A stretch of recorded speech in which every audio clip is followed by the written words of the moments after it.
Life is 10% what happens to you and 90% how you react to it. Namaskar, welcome to PT Pointers, and in this video we will cover major headlines of The Hindu, Indian Express and Press Information Bureau. So without wasting any time, let's start today's discussion. And our first headline is related to free movement regime, which is a mutually agreed arrangement between India and Myanmar, and it allows tribes living along the border to travel up to 16 km inside the other country without a visa. It was implemented in 2018 as a part of the government's Act East policy. And do you know, friends, India and Myanmar share an unfenced 1643 km long border which passes through the states of Arunachal Pradesh, Nagaland, Manipur and Mizoram. Now recently government has decided to scrap the free movement regime to ensure the internal security of the country and to maintain demographic structure of the India's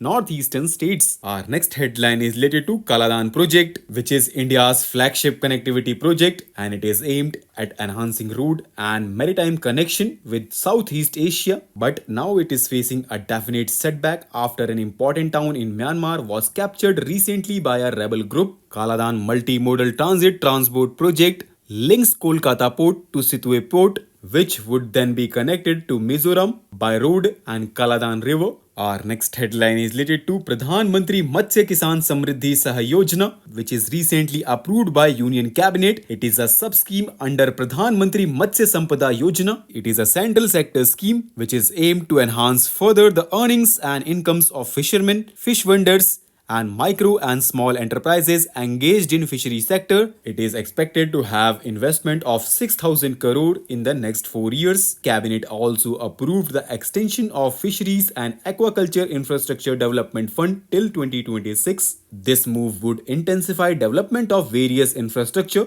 such as fishing harbors, fish landing centers, ice plants, cold storage, and fish transport facilities. Now recently Supreme Court stated that the decision by individual states to provide preferential allotment of reservation benefits to most backward groups will not amount to tinkering with the power of Parliament to include or exclude scheduled caste or scheduled tribes from the presidential list. And do you know, friends, Article 341 and 342 of the Constitution define as to who would be scheduled caste and scheduled tribes with respect to any state or union territory, and these articles empower the president to draw up a list of scheduled caste and scheduled tribes. The inclusion or exclusion of any caste, race or tribe from the presidential list is done by Parliament through legislation. Our next headline is related to Water Amendment Pollution and Prevention Bill 2024, which is recently passed by Lok Sabha. The bill seeks to amend the Water Prevention and Control Pollution Act 1974, which establishes central and state pollution control boards to prevent and control water pollution. The recent bill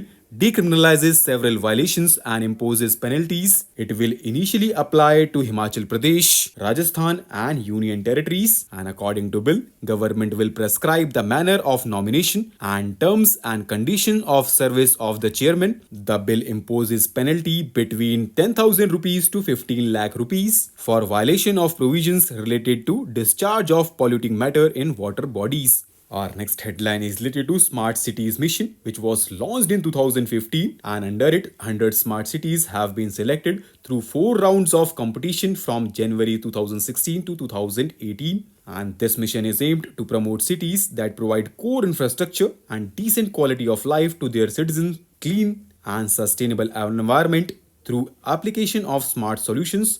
And recently, Parliamentary Committee has emphasized the need to launch the next phase of Smart Cities Mission with a thrust on Tier 2 cities located within the 100 kilometers of state capitals. Now recently, Monetary Policy Committee of Reserve Bank of India held its meeting and it kept the repo rate unchanged at 6.5%, and it has also decided to remain focused on the withdrawal of the accommodative stance. It projects real GDP growth of 7% for financial year 25. Our next headline is related to Casanur forest disease, which was first noticed in Shimoga district of Karnataka in 1956. and it is named after the region, which is a Casanur forest area. It is also known as monkey fever, and this disease spreads through ticks, and human beings who visit the same forest area can contract the disease. Normally, the transmission begins from November to June and it peaks between December and March, and it is identified through blood test. Our next and last headline is related to white paper,